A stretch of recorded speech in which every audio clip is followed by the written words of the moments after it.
A lot of people jump into the Volkswagen versus Mazda debate, assuming the reliability rankings haven't really changed. But 2026 hits different, because both brands are dealing with new engines, new electronics, and long-term data that's starting to expose strengths and weaknesses most drivers never saw coming. Powertrain and climate to driver assist and infotainment. Consumer Reports surveys hundreds of thousands of owners and scores brands on around 20 trouble spots, including engines, transmissions, and in-car electronics, then weights them by how severe the issues are to build predicted reliability scores. Together, that shows which brands stay solid once the miles and the years start stacking up. The big pain point now is tech. Recent JD PowerWork keeps finding infotainment and features of controls near the top of the complaint list, with CarPlay and Android Auto glitches, driver assist alerts, and touchscreen problems dragging scores down. Owners are seeing more drama with apps, sensors, and wireless charging than with the actual engines and gearboxes. The average annual maintenance and repair cost across brands is in the high hundreds of dollars, and electrical or software failures can blow past that in a hurry.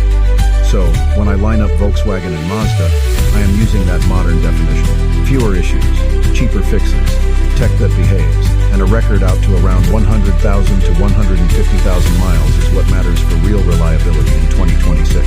No cap. Why Mazda has quietly become Japan's consistency king. Mazda's whole reliability story comes from how they build their cars, not from hype. When I look at the data, Consumer Reports has consistently put Mazda in the upper tier of its brand reliability charts, even grabbing the #1 overall spot in recent years, ahead of a lot of bigger Japanese and Korean names. It is a pattern. A big reason is how simple Mazda keeps its hardware. Most of their core models still use the Skyactiv G naturally aspirated engines with modest compression and clean tuning, instead of tiny, high-strung turbo mills everywhere. That setup has fewer high-stress parts and tends to age better. Their automatics are in-house designs that avoid dual-clutch drama and weird shift logic issues you see on some competitors. Fewer complicated subsystems mean fewer chances for owners to get tagged with a four-figure repair at 90,000 miles, and real-world data backs that up in lower average annual repair costs compared to many European brands. Mazda 3 and CX-50 share a lot of components, which helps with parts availability and mechanic familiarity. On the tech side, Volkswagen's comeback. Volkswagen is the brand a lot of people love to clown for reliability, and I get why.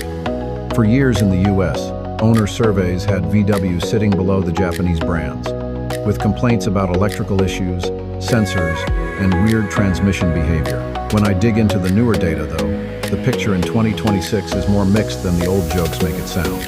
Recent JD Power dependability and quality studies have VW hovering around the industry average, not at the bottom, which already tells me things have tightened up compared to the early 2010 seconds cars. Consumer Reports has the mid-pack too, ahead of some American and European brands, but still behind Mazda and the top Japanese names. No cap. A big factor in that improvement is how standardized the hardware has become. Modern VWs ride on shared platforms like MQB, so the Tiguan, Golf, Jetta, Taos, and even some Audi cousins use a lot of the same core pieces. That helps with parts development and reliability once the bugs are worked out. The 1.4, 1.5, and 2 TSI turbo engines in the newer stuff have a better track record than the older 2-tons motors that were known for timing chain and carbon buildup drama if you skipped maintenance, if you stay on top of fluids and use a good dealer or indie shop. But I would not put the whole brand in the same reliability tier as Mazda yet. Long-term ownership costs. Mazda sits way lower at about $462 a year, which is almost $200 under the average. Stretch that out over a decade, and the gap adds up. CarEdge's 10-year maintenance ranking puts Volkswagen at roughly $6,764, and Mazda at about $7,381. Both of those are cheaper than a lot of domestic brands that clear 9 to 10 grand in the same time frame, but you are still paying several hundred a year either way. Mazda's own breakdown shows early years in the low to mid 300 seconds, climbing into the 800 to 1,100 range. Once you get past year 6 or 7, Mazda runs cheaper on average and hits the shop slightly less often. Volkswagen can work, but you need to budget like it is a European brand and not a cheap beater. Volkswagen owners complain way more about electronics, sensors, and random warning lights than blown engines. Things like oxygen sensors, coolant temp sensors, and wheel speed sensors trigger traction control and check engine lights, and those visits add up over time. Older and mid-2010 seconds VWs also got hammered for timing, chain tensioner issues, and carbon buildup on the 2 TSI if oil changes were ignored, so neglect hits them harder. DSG gearboxes can be fine if you service them on time, but skip fluid changes, and you are playing with fire on shuttering and mechatronic failures. Mazda has its own traps, even with the strong reliability rep.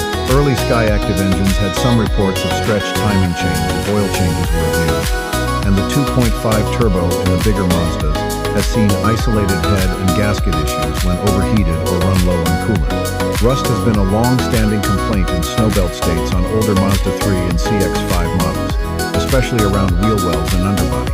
The trend leans toward Mazda needing basic wear items and VW owners fighting more sensors and software. But either brand can burn you if you cheap out on fluids and ignore early warning signs. So what's my verdict? Looking at everything together, Mazda is the brand that gets my recommendation. J.D. Power's dependability data lines up with that, showing Mazda with fewer problems per 100 vehicles than many mainstream rivals. That is the kind of pattern you want if you plan to keep a car past the payment years. Volkswagen is better now than it was in its old reputation, but it still lives in the middle of the pack. You see more complaints about electronics, sensors, and transmission quirks, and the average repair cost per year is higher than Mazda on sites that track real shop invoices. Parts are also more Euro-priced, so when something big breaks out of warranty, the bill hits harder. For a lease or a short-term flip, you can justify a Tiguan or a Golf if you like the way they drive, but for long-term ownership, the risk is just higher.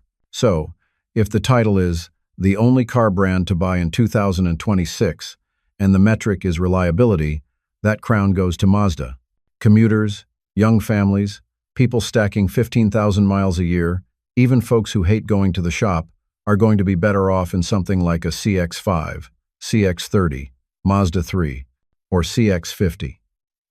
VW has its place, but if your priority is low drama and low cost to keep on the road, Mazda is the safer bet. But first, do me a quick favor. Tap that subscribe button and ring the bell so you don't miss what's coming next.